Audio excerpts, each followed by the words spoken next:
Sud Radio Découverte Tourisme, Stéphane Zeremeta.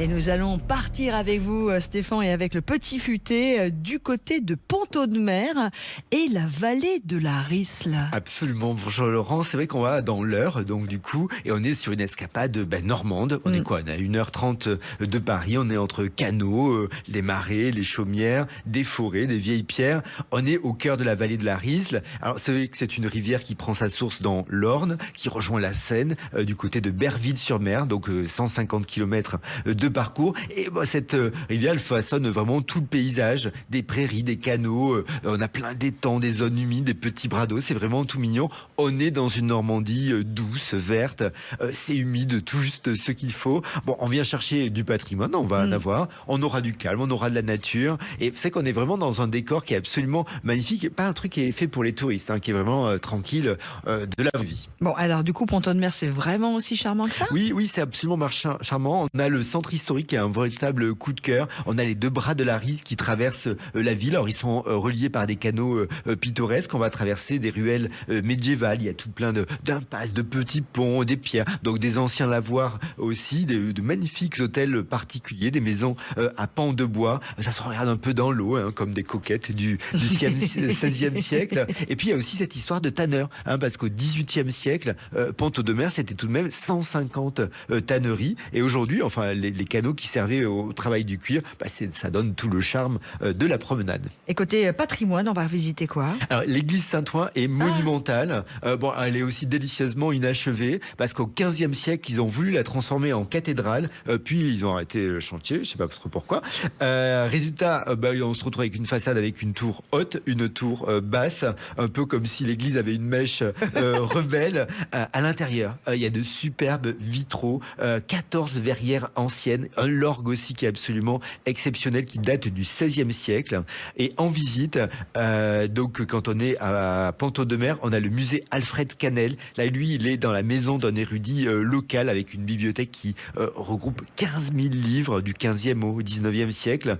Il y a aussi 6 000 volumes normands. C'est vraiment très impressionnant. Alors, si on veut quitter la ville pour aller vers le côté nature? Alors, on va aller dans le Marais Vernier. Bon, c'est à la fois un village et aussi une zone naturelle protégée. 4500 hectares. On est au cœur du parc naturel régional des Boucles de la Seine normande. C'est ici que se trouve la plus grande tourbière de France. Des roselières, des prairies humides, des mares, des canaux, bien sûr quelques chaumières. Donc c'est pas mal. Puis il y a la faune et la flore sont là. Il y a des arbres têtards, des plantes carnivores, des cigognes, des hérons, des balbuzards. Bon, et puis nous aussi avec nos bottes, parce que là c'est une tourbière. Bon, ça enfonce un peu dans la tourbe noire, mais c'est quand même intéressant à visiter. Et on peut se balader ailleurs?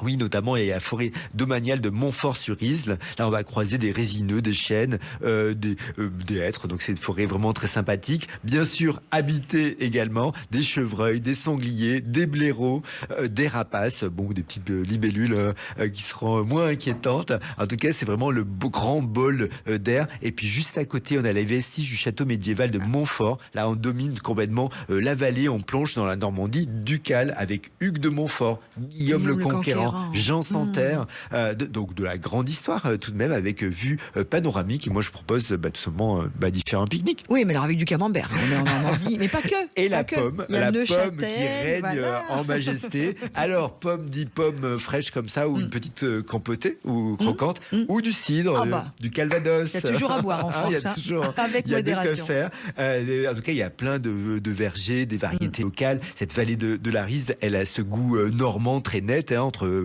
fruits, fermes, les pressoirs, le brouillard du Martin un tout petit peu aussi. Il faut savoir que Gaston Lenôtre a ouvert sa première boutique à Pont-Audemer. C'était en 1947. Donc oui, il y a aussi un petit supplément qui était plutôt pas mal, qui gâche rien. Moi, j'ai vraiment aimé Pont-Audemer et cette vallée de la Risle parce que c'est vraiment une escapade complète. C'est une ville qui est vraiment très jolie avec les canaux, ce patrimoine médiéval, l'église spectaculaire, le musée curieux, le marais, les chaumières. C'est une Normandie plutôt intime et qu'on va savourer lentement. C'est vraiment le coup de cœur et on se repose bien cet été. On ne fait que des destinations tranquilles. Et puis vraiment la région Normandie et la grande région Normandie est tellement sublime. Et là particulièrement ce point et ce focus sur Pont-Audemer et la vallée de la Risle que l'on retrouve dans le Petit Futé. Pont-Audemer, on a un guide spécifique sur la destination avec toutes les bonnes adresses pour génial. organiser son séjour. Que l'on trouve ou sur Internet ou dans les librairies. Absolument. Eh ben, j'y file. Ah ben non, elle va être fermée, on est dimanche. Eh ben, dès mardi, parce qu'elle réouvre mardi. Merci beaucoup Stéphane. Et à la semaine prochaine. Avec beaucoup de bonheur et avec le petit futé. Avec plaisir.